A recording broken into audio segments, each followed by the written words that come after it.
This is the Rogue Student Loan Collector, and I'm here to shed some light on a not so favorable subject. Today, we'll be talking about federal wage garnishment. Many Americans are suffocating because of their student loan debt. I will provide you with my insider's knowledge on what you need to know about student loan wage garnishment. If your student loan fell into default, you will face a wide variety of consequences. The federal government will deny you of additional student financial aid, meaning you won't be able to get a loan for yourself or co-sign for someone else.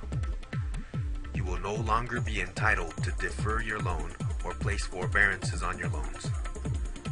The federal government will seize your federal tax return, and just as of recent, they started taking state refunds as well. When you decide to retire, or if you become injured, and if your student loan is still outstanding, they will take a portion of your Social Security benefits and other benefits. This one is obvious. Your credit will be destroyed and shattered. And on top of all of this, they have the nerve to tack on 25% in fees and penalties. And if you let this linger long enough, you'll be sued in state or federal district court. And if that happens, you will have to pay additional attorney's fees and court costs. And it doesn't end there. The worst of it all, the cherry on top, is that there is no statute of limitations, meaning if you do not take care of this, you will owe them forever. The most annoying of the consequences would be the garnishment of your wages. The garnishment of your wages could be quite devastating. So we'll talk about administrative wage garnishment, AWG. What exactly is it? The Department of Education will deduct 15% of your disposable income, meaning every bonus, any commission, or any time you cash out on vacation pay or sick pay.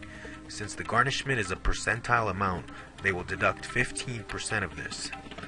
The garnishment will happen every single pay period, and if you do not have a method, this will continue until 100% of the balance is satisfied, meaning your loan will remain with the collection agency. While this is all happening, your interest percentage will remain elevated, and through the garnishment, you will pay the collection fees in full. The sad thing is that if you paid voluntarily, they would have waived these fees. So you're probably wondering, how does my money get applied, or how does the garnishment work? Just for demonstration's sake, let's say that your monthly income after taxes comes out to $1,800. You'll be garnished $270. That's almost like a car payment without the car. And oh yeah, I'm sorry guys, it gets worse. 80% of that will go towards the interest only, and 20% will go towards the collection fees. So that's $216 being applied to the interest, and $64 will be applied to the collection fees. This means that you're not putting a single dent in your principal. Before we find a solution, we'll have to assess the situation carefully. I'll need to ask you something. What is your status? Is your account in status number 1, garnishment notification? If your account is in this status, this is right before the garnishment is finalized. You probably received the not-so-courteous courtesy phone call. If your account has been statused in this manner, my suggestion to you would be to call them and notify them of your full intentions. You must clearly state, I would like to voluntarily resolve this matter. But let me ask you something. Do you think the collection agency will sway their notes in your favor? I didn't think so.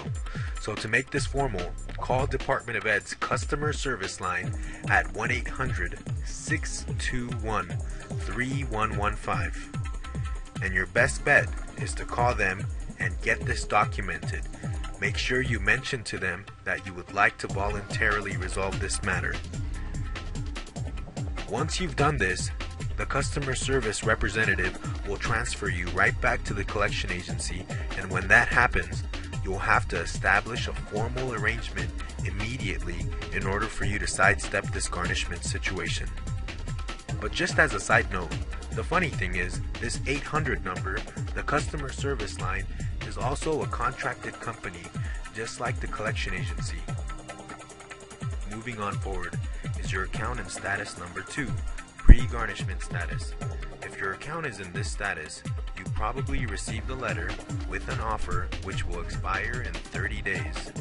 If this is the case, follow the instructions carefully. If you contact them, they'll probably tell you that you have no options. They're feeding you a bunch of BS. If your 30 days has not expired, Department of Ed will allow you to surrender 15% of your income voluntarily. If 15% is financially impossible, you can follow the instructions on the letter and prove your financial hardship through a financial evaluation. Now, if you lost your letter, you can go to ed.gov and try to look for it there, or you can go to my website and click on the hyperlink. The final and the third status would be the dreaded garnishment status. This means that the wage garnishment is locked in and they either started the deduction or your employer received the order. With this status, they'll tell you that there is absolutely no options, which is completely false. If a garnishment will cause a financial hardship to you or your family, it is never too late to file for the financial evaluation. And even if you fail to prove your hardship, there are programs designed to put a cease to the garnishment. To learn more about wage garnishment, settlements, payment negotiation, and so much more, please visit www.freestudentloanstuff.com. And when you visit, don't forget to download my book, Confessions of a Federal Student Loan Collector. You'll be blown away. And one last thing, feel free to leave me a comment. I'll respond to you right away. So once again, the website is www.freestudentloanstuff.com. This is the Rogue Student Loan Collector, and I'll see you on the other side.